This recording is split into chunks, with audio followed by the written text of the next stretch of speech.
The Nerdgasm Talk podcast is brought to you by Spaces Philly. If you love podcasts, go to spacesphilly.com where you can check out Lulu and Pop, Both Sides, Turntables, Jump Thought Super Tongue, and the Nerd Coalition's very own No Gimmicks Needed.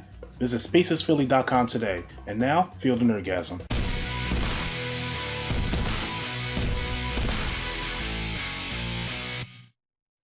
Now, Mr. Andy, you are a huge Power Rangers fan. I would like to say you are. Thank you. Now, do you? Before I read the article and talk about it real quick, do you feel like this needs a shared universe? If you had asked me this question before I read Shattered Grid, then I would say no. Okay. After reading Shattered, because see, Shattered Grid is what got Power Rangers in the conversation with top comic book and nerd stuff. I mean, Power Rangers always been there, but everybody looked at Power Rangers like, okay, it was that little kid show that happened back in the 90s. And if you were like 30 now, then it's like, okay, you remember the Mighty Morphin, but the Power Rangers still going on today. But for them to be taken almost like seriously, they had to do like a little bit of a kind of a revamp, like the Ninja Turtles did. Right. So with the Shattered Grid coming out and reading it, I'm like, you know what? A shared universe could work, but because here's the thing: the work has already been done. That's the issue. That's the thing. When if they was doing like, well, we're going to do like the Dark Universe, and we're going to start our whole Power Rangers multiverse type thing, I'm like, don't do that. That's not going to work. Right. Because you try to build up something fast within the short amount of years to come. Don't do that. But however, the work is already done. Right. And it says, I think what they're doing is what DC has done to get them back on track, which was Crisis on Infinite Earths. Right.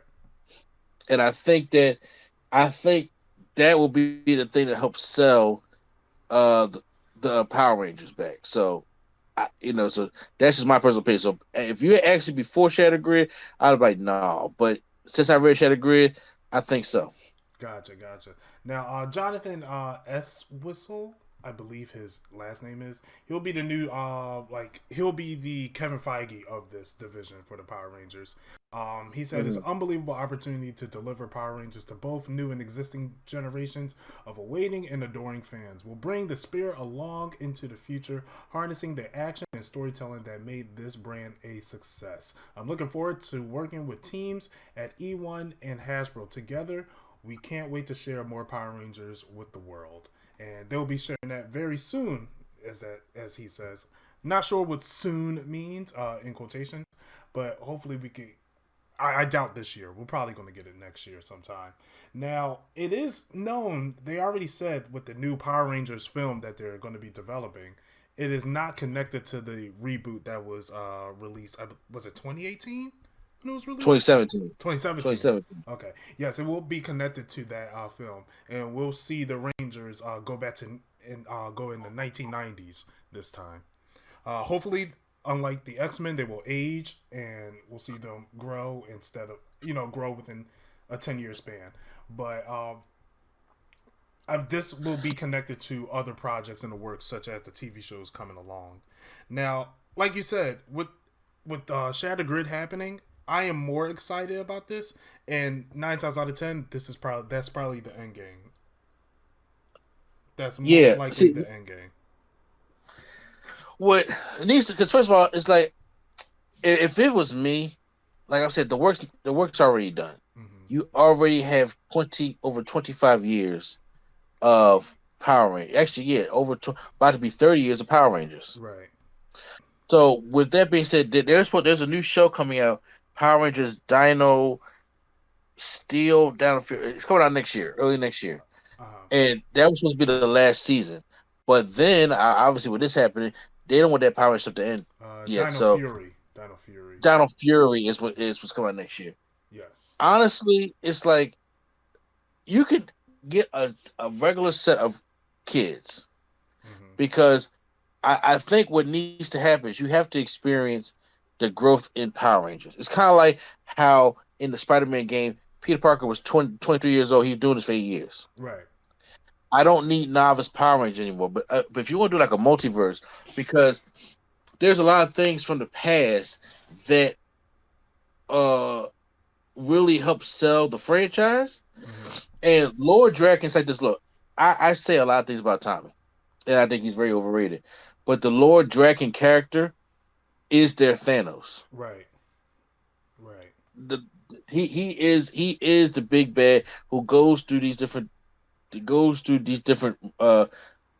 as they call the Power Rangers, the morphing grid, to go out take out all these different teams of Power Rangers. So it's cool to see him go and take out the Time Force Rangers or the Samurai Rangers or the Wild Force Rangers or the In Space Rangers. They all find a way to connect like that. And if they do it like that, whereas we do a movie to illustrate who this new team of Rangers are, mm-hmm. and how we're gonna have to stop, Lord Dragon. Like all the '90s Rangers are still alive except for Trini. Right. She passed away. I think that you have them still bring them back. Mm-hmm. They're Power Rangers who just got older. Right. You still got Aisha, Adam, and Rocky. Unfortunately, yeah, you know what I'm saying. You still got, they're still around. You can still use these people. Mm-hmm. You still got mostly 90% of your cast from the original 4 seasons. Yep. And I think that is what you need to capitalize on, and then you can focus on, if you're doing a movie, to set on a new team of Rangers, whereas their mission is they may have to go contact and go across the grid to meet these other teams of Rangers. In other words, I don't want like a 2017 where I got a new Zach, new Trini, new Jason, new stuff like that. I'm like, you got to build characters for this generation to fall in love with. Yeah. Don't build. This is me saying this. Don't build characters that have already existed that we fell in love with, and you're trying to get a new generation to fall in love with those characters. Right, right.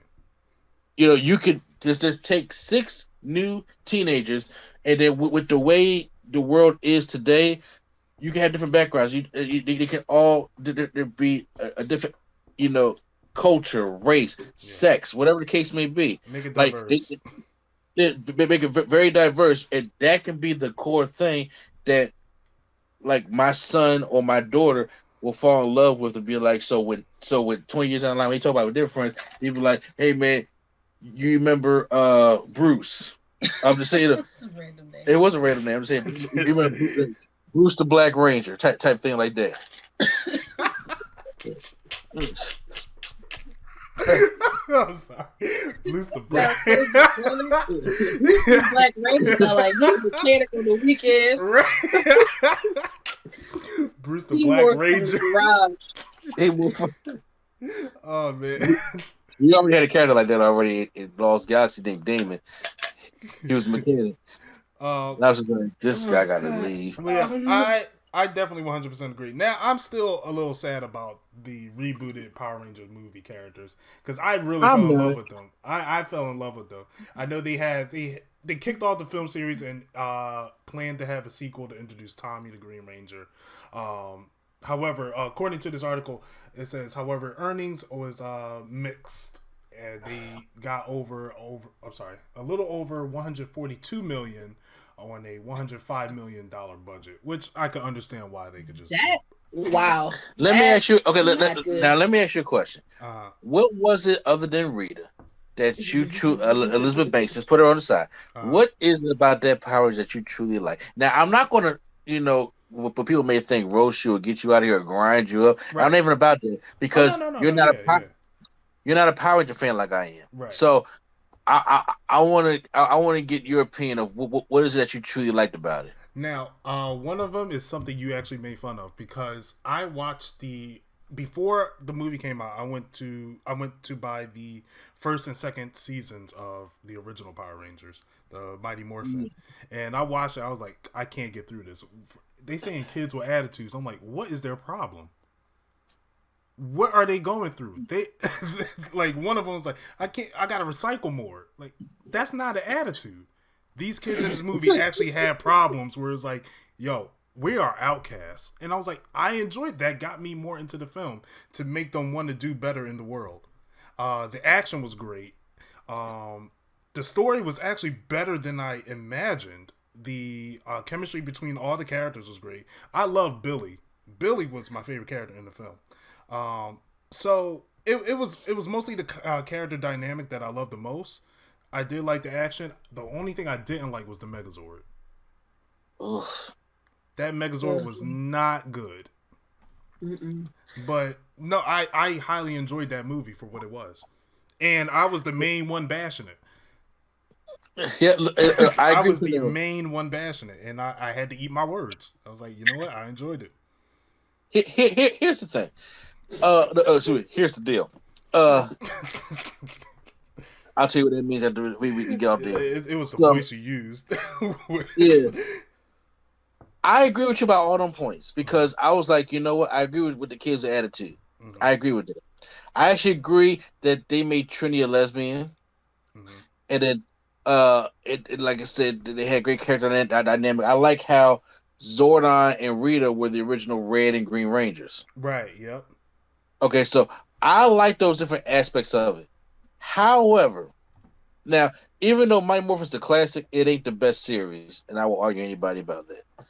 It's not, but it's either between RPM or Mighty Morphin is Space. trash to the core. It is pretty You can't look bad. at it.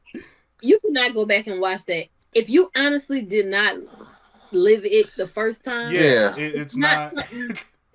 The only value that holds is nostalgia. It does. That It does, and but the Green Ranger entrance. Those couple episodes were great. yeah. Well, season 2, they grounded it more opposed to season 1. Season 1 was like, "Whoo, this is a horrible." But I agree with you on that one. My thing was, it was like how I don't mind futuristic, but everything looks so futuristic. Yeah, the suits were very Iron Man inspired. Yeah, I obviously didn't like the Megazord. I didn't like how Goldar was a throwaway character where he's such a main villain in the whole Power Ranger saga. Like in the comic books to this day, him and Scorpion are still doing work, and then they treated him like a throwaway character. I was like, that's not what I'm here for, right? And those things I didn't like it. And them trying to tease Tommy and bringing the Green Ranger. I'm just sitting there like, okay, see, I understand y'all want to bring in the Green Ranger, but the whole thing about Tommy, he was a new kid that they just met on that first day, and then he gets he's evil by Rita. Now I'm like, if Rita's the original Green Ranger, why is he already green? They already had his jacket green and everything. I'm like, okay, just to know it's Tommy. I would have probably liked them to introduce it a different way. So what they build up was like fine for a one-off movie. But if you want to get to the core fan base, if you want to get to where it's at to help people understand why Power Rangers is so popular, because you may look at the old show and be like, why the hell is this thing so popular? Right. Or why the hell is this thing? It's kind of like watching Ninja Turtles. It's like, why is this thing? It's such a takeover. Why is Power Rangers get such a revamp? And I'm like, you have to be able to explain. Like, you watch Mighty Morphin, but I'm like, if you was to watch Time Force, if you was to watch RPM, if you was to watch SPD, if you was to watch In Space, you'd be like, damn, these are what they call the good seasons of Power Rangers. Great storytelling, great character development, great acting. Opposed to the original one. And it's like, well, how can you sell all that to people? And because it's like I can go tell you what to go watch on Netflix, but I'm like, you gotta kind of like see it for yourself. So imagine you have this new era, you bring somebody out like Dog and Kruger, and then all of a sudden he is sitting there kicking ass, taking names. You like, who is this character? Let me learn more about him. Well, he's SPD. You may end up watching the series. He's in the game. You may want to go end up playing the game. That's how you spread the word of mouth more. Right.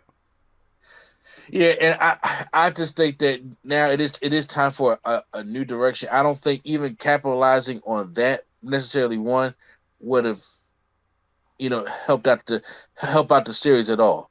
Especially right out there in the position to make some serious money. Yeah, because this could be like we could step in the golden age of Power Rangers with the game being as hot as it is, and if you have a great film and then great shows and a great comic, you could really be in that area. Like this is the age of it. Which by the way, Scorpina, December 8th, and they're doing a Power Rangers tournament right now. If y'all want to go check it out on Twitch, it's really awesome. That would be a cool thing for you to react to. Yeah, I was thinking about doing that. Yeah, so I was like, yeah. They do advertise co-streaming for tournaments. Oh, word. Yeah, so they don't mind you reacting to it. But yes, I'm not sure if Lady Sketch had anything to say about Power Rangers, or better yet, what would get you into Power Rangers? Well, she's not here at the moment, but okay. My bad. All right. I'm saying, I mean, most likely, like, if I'm going to go see it, she can go see it. Gotcha. If they do an Afro Power Rangers. Well, if they bring Coach into it, because now once again, did I like Billy in the new movie? He was cool, but it was like I'm so used to. Yeah, I'm used to Zach, and I'm like, and then and I don't mind the diversity, and don't get me wrong, but the cool thing about Zach being the Black Ranger was he brought the culture to the Black Ranger, right? And I that's what I liked about Zach, and then so. When anytime that people, because I see this a lot in a lot of Power Rangers things where they change Zach and Billy and they switch them, and I'm like, okay, so if Zach's supposed to be this, this cool Asian guy, but even even the Asian guy that played Zach in the new movie, he still had the Zach demeanor. He was cool. He wore the leather jackets, right? Like what I'm saying, like he just everything about him came cool. Billy obviously is the nerd. And I'm like, but see. That Black culture is not brought to the team like it is when Zach did it, Right. And that's kind of I like when people bring their culture to the team. That's how it's a more diverse team. That's how you learn more things about your your teammates and your counterparts. Like, if Trini was to bring her saying her Korean or Asian culture to the team, along with Zach bringing the African American culture to the team. You know what I'm saying? Like those bring those aspects of it. Then we switch it around. It's like it's cool to be diverse and everything, but I'm like, but I like the different characters bringing their culture to this team, and saying it helps the whole team out. That's what I want to see more of in this new reboot. Okay, gotcha. I would like that.